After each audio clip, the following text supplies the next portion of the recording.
ताज्या बातम्यांसाठी महान करेला सबस्क्राइब करा आणि बेल आयकॉनला क्लिक करा। नागपूरच्या खंडपीठाने दिलेल्या आदेशाने निवडणुकीचा खेळ खंडोबा। विजय वडेट्टीवार यांची पत्रकार परिषद।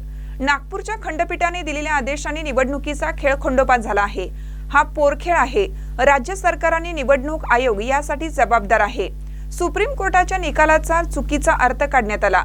ओबीसीला 27% आरक्षण दिले हे दाखवायचे होते। हे सरकार कोणत्या दिशेने काम करते? उद्याची मतमोजणी 21 डिसेंबरला गेली। निवडणूक आयोग सरकारच्या हाताचे बाहुले झाले आहे। त्यांच्या इशाऱ्यावर काम करत आहे। इतक्या निवडणुका झाल्या याआधी असे कधीच झाले नव्हते। याला फडणवीस सरकार जबाबदार असल्याची टीका आमदार विजय वडेट्टीवार यांनी केली। पाहूया ते काय म्हणतात। नागपूरच्या खंडपीठाने जो आदेश दिला आणि एकूणच या सगळ्या निवडणुकीचा गौडबंगाल आणि खेळखंडोबा झाल्याचं सगळं पुढे येतोय। काय हा पोरखेळ आहे?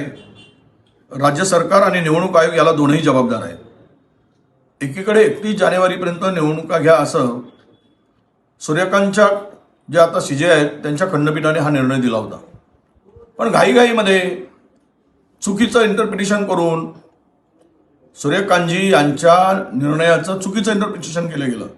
हे काय निवडणूक आयोगाला माहीत नाही, पण सत्ताधाऱ्यांचा प्रचंड दबाव होता आणि आम्ही 27% आरक्षण ओबीसीला दिलं हे त्यांना लोकांच्या मनात ठासून उतरवायचं होतं। अरे हा पोरखेळपणा कशाला करताय तुम्ही? हे सरकार कुठल्या दिशेनं काम करताय? आज निवडणूक आहे आणि उद्या मतमोजणी होणार होती, ती आता 21 वर गेली। म्हणजे ही संपूर्ण प्रक्रियामध्ये याला जबाबदार निवडणूक आयोग आहे आणि राज्य सरकार सुद्धा आहे। निवडणूक आयोग राज्य सरकारच्या हातचं बाहुलं झालेलं आहे। हे आता लपून राहिलेलं नाही, त्यांच्या इशाऱ्यावर काम करते आहे।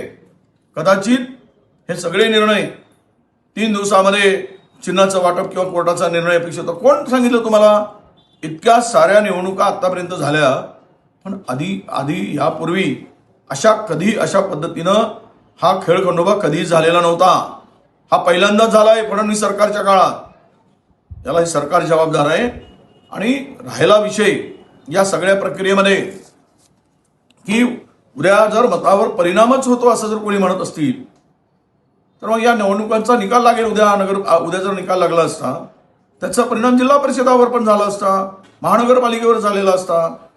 परंतु मतमोजणीमध्ये अडथळा जो आज आलेला आहे, हा सगळा प्रकार मला वाटतं की इतकी लांबणीवर नेणं म्हणजे यांच्या मागे या सरकारचा मतचोरीचा तर डाव नाही ना, की ईव्हीएम मध्ये पुन्हा काहीतरी गडबड करून यांच्या विरोधात जनमानसाचा कौल जातोय। पैसे वाटताना यांचे लोक पकडले जात आहेत। प्रचंड पैशाचा वापर केला जातोय। सत्तेचा दबाव आणून लोकांना धमकवले जात आहे। लोकांना धमकवण्याबरोबरच एकमेकाला बघून घेण्याची भाषा, कापण्याची भाषा होत आहे। आणि हे सगळं झाल्यानं हे बघता सरकारच्या पायाखालची वाळू सरकलेली आहे। निकाल अपेक्षित सरकारच्या बाजूने येत नाही, म्हणून हा चोरीचा डाव, मतचोरीचा डाव यामागे असू शकतो। आता हे जर करून निवडणूक निकाल फिरवायचं जर यांनी प्रयत्न केला तर मात्र लोकशाहीचा गळा घोटण्याचं पाप हे महायुतीचं सरकार करत आहे, हा स्पष्ट संदेश जाईल।